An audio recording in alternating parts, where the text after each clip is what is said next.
Today we're taking a look at the brand new Insta360 LINK. This is Insta360's brand new web camera. That's right, it's a web camera, and this is what you're looking at right now in this picture. It's got so many new features, from 4K video to a 1/2-inch sensor, AI tracking and gesture control. We're going to cover them all in this video today, but if you're new to the channel, please do make sure you subscribe, because we'll be pitching this against other web cameras on the market in future videos and testing it out extensively over the coming weeks. So make sure you do stay tuned. Drop this video a like as well, it really does help.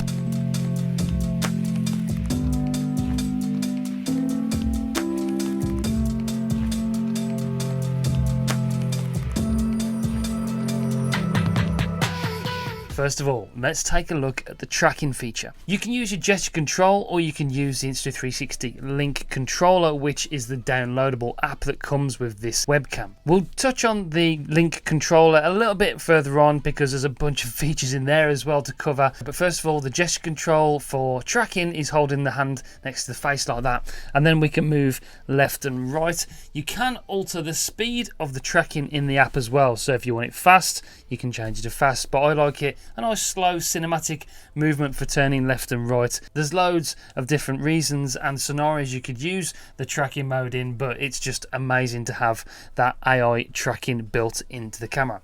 To get back to the original position, we double tap on the touch sensitive patch on the front of the camera, and it takes it back to the original fixed position straight ahead. So that's a really nice feature. I don't know any other cameras that have sort of a touch sensitive pad on the camera, so that's brilliant. We can zoom with holding our hand like this, down as well to take it back out. Zoom in, zoom out. Check this amazing feature out. This is called WHITEBOARD, and this makes the camera recognize the whiteboard behind me. The actual camera comes in the box with 4 markers, which you place in the 4 corners of the whiteboard, one there and all the 4 corners. Once you've done that, the camera will recognize the whiteboard behind you. So what you have to do is move back, we give the V gesture, and then the camera will zoom into the whiteboard. So here we go. This is going to be brilliant for educators, teachers, anybody using a whiteboard on video calls to explain things. Amazing feature. Check this out. So we're going back, press the V, the camera will recognise the whiteboard and zoom into it, and then what we can do is go into the whiteboard and explain everything that we wanted to explain. Talk about it, write pictures, do the diagrams, do the workings out, and when you're finished, do the V, and it zooms back out to your original position. How amazing is that? And this camera does have a 1/2-inch camera sensor. It makes it look good in a low light condition, as well as this bright lit studio. But it's got true focus, and it uses a phase detection autofocus system. So if I have to hold something up to the camera like that, it focuses instantly on it, and then it focuses back on my face. Like I said, it's got that phase detection autofocus system, and that for doing product reviews for content creators, for instance, is absolutely brilliant. You can use this camera for all sorts of different scenarios.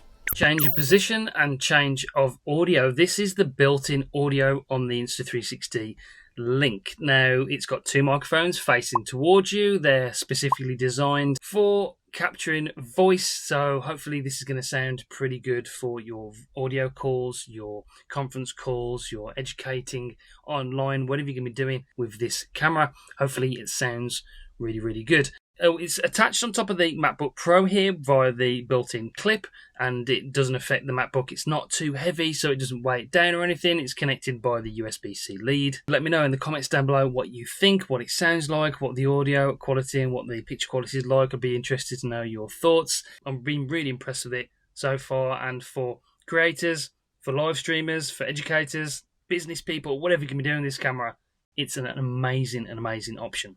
I'm not calling this a webcam anymore. This is a really capable camera in every sense of the word. So another feature of this amazing camera is HDR video mode. So we can switch it to HDR. It doesn't work in 4K, it only works in 1080p. But watch this. We're going to switch over to HDR. We're going to go to more settings, and then the HDR mode is here. Flip it over.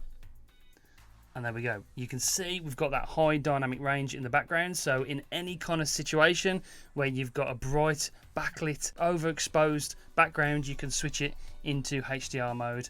And there we go. You can see that really does bring out the details in the blown out footage.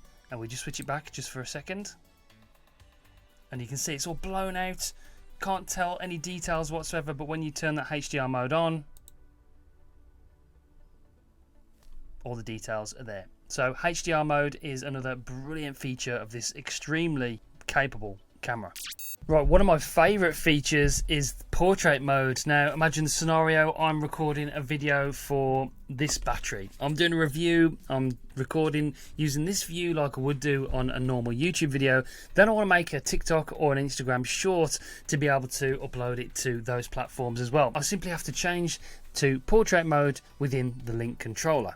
Like so, and the camera switches to portrait mode. The actual gimbal moves around and you have to put it into streamer mode, and then on the bottom left hand corner you can change it to 1088 times 1920, and that is portrait mode for recording TikTok videos, for recording Instagram reels, for different product reviews that I'll do on this channel. So for me personally, that is a must-have feature and something I asked for within this camera. It is really essential to be able to use this camera as one of my main cameras that I have this capability built in, and we've got it. And the only limitation is you can't do it whilst you're recording. You have to stop recording, change the orientation to portrait, to landscape, or vice versa, and then start recording again. So that's the only one little limitation with it, but the fact that we've got portrait mode built in to the Link controller is phenomenal. Another feature which is similar to Apple's continuity camera is something that I would use as well. We can select in the Link controller for a desktop view.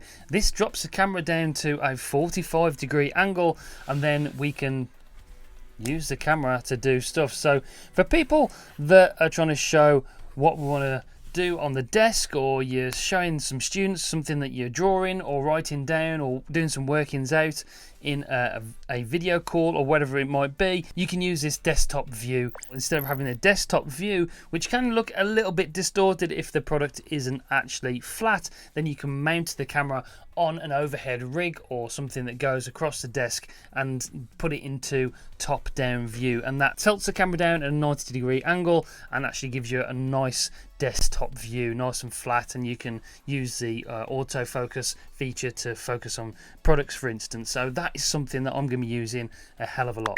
Let's have a quick look around the Link controller. Obviously the camera's being used with OBS at the moment, so that's why it says my camera's been used by another application at the moment, but we're recording over here, so I'll put that onto this. Now this is what you see when you download the actual application, the Link controller, available on iOS and Windows devices, so you're compatible with both. We'll take a quick look around. You've got preferences up here, and this is where we change the button to shrink it down so it looks a bit like that on the bottom right hand corner. You can see that, so that's changes it to bar view, but this is the full view that we see at the moment. We can change the resolution down here to 1080p from 4K, or that's where we can change it to portrait mode as well.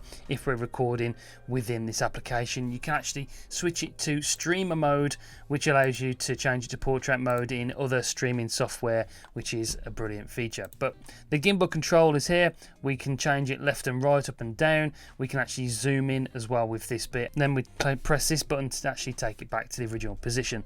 You can actually set waypoints as well, which is brilliant. We can add up to 6 preset positions for this camera. So for instance, if I want to change the camera to go here and take a look at the box for the web camera, that is down there, and then we can switch over to the right if I want to show you something on the table over there. These are all presets that I've set originally, and then we can go back to this one. There we go. We can set up to 6 presets for positions of the camera. That's a really nice feature. We add tracking mode there. This is whiteboard mode, but we can of course use the gesture controls to get to these shortcuts. But we've got overhead mode when we've got the camera mounted above for the desktop view, and then we've got desk view mode as well, which tilts it down 45 degrees to see what we're doing on the desk.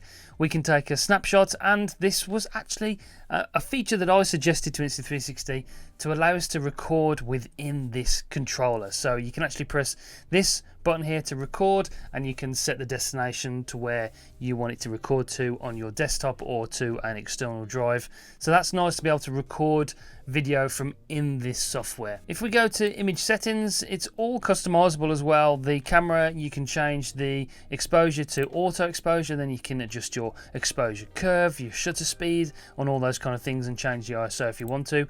I just leave it on auto exposure. It exposes for the face then, so that's I've found the best way to use all this, but you can change the brightness, the contrast, and reduce the sharpness of the image if you want to as well. More settings over here is where we change all the gesture controls. We can turn them on and off. We want anti-flicker on really, because it stops any flicker for any lights in the studio or wherever you're filming. You can actually use manual focus as well within this link controller if you want to, and manually adjust the focus up and down like that, but I'm keeping it on autofocus because it's using that face detection autofocus system, and I've found it to be really good actually, and really fast.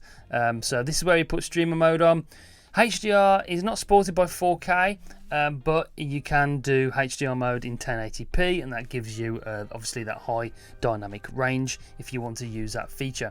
Here is where we find the firmware version. If there's an update, you'll see a little button here next to it saying update, and this is where you update the camera as well. It's really very simple. So that is the new Insta360 Link, a web camera for professionals, for creators, for live streamers, for educators and teachers. It's an amazing web camera with so many features, and there will be adding more features to this camera as the weeks go by, with a feature where you can drag the screen to move the camera around with your mouse. That's going to be a feature coming very soon, slightly after launch or on launch. So they're going to be updating it. I'm really impressed with the picture. It looks absolutely phenomenal, and I'm kind of thinking this could actually be my main camera for recording YouTube videos, for recording Instagram stories, for TikTok, for all the different creation things that we have to do these days as content creators. Could this serve as my main camera? I'm kind of leaning towards it actually could be. So we're going to test that over the weeks and months. Make sure you do subscribe so you don't miss those future uploads and updates on this camera. And that's it for this one. Thanks for watching. I'll see you on the next one. Bye guys.